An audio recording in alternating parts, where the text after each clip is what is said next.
Good day, everyone. To make managing mailing lists and contacts easier, we've merged the old mailing list and contacts menus into a single page called Lists and Contacts, which is over here. Everything you could do in the submenus of the old mailing lists and contacts pages, you can now do within this Lists and Contacts page, just all from one page. The page is divided into three columns. The List column, which is over here, is where you can see all of your mailing lists. The Contacts column, where you can see the contacts on the list or the list you have selected, and the Management column, where you can manage and edit all of your contacts. So over here, these are all the contacts within this mailing list, and if I wanted to edit them, I would simply select this and then edit it here within this menu. Importing contacts is also easy. You simply select the list you want to import the contacts to and click on the Import button.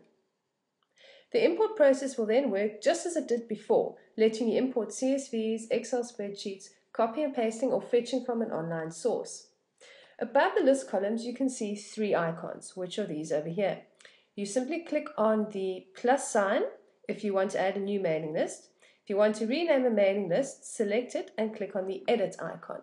So all you would do to simply rename something then is then click on this edit icon over here. And once again go into your work area and then change the name of it.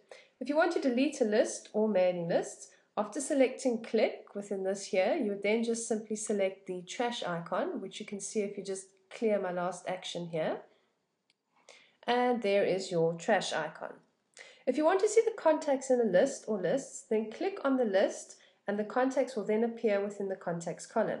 If you're looking for a contact and don't know what list they're in, then you can use the search function in the top right hand corner, which is over here. And here are my contacts within this mailing list.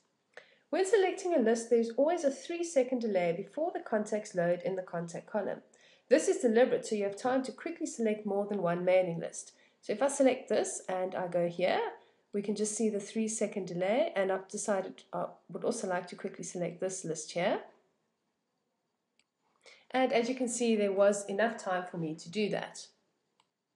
Now, to add a single contact to an existing mailing list, where I've actually already imported all of my contacts, to do that, I'd simply select my mailing list. It would bring up all of the contacts and their details, and I would just go here and then add a new contact. Then fill in the necessary details and just select add. And of course, if I'm not happy with a contact within a mailing list, I then just simply select the contact here and select the trash can, which will then delete that contact from that. And if I wanted to edit a contact, I would then select it. I'd go into this section here, which is always my work area, and then I'd select this edit button here, make the necessary changes, and then simply click update. We also have some really great extra little features to make your life a bit easier. You can actually filter the display of your contacts alphabetically and by subscription status. Alphabetically, you just select display here and subscription status just over here. You can then also select or deselect the items on the list. So once I've filtered and I've selected contact items on this list, I can then choose to copy, move, delete, or even export these items, which is done over here under the Manage Contact menus.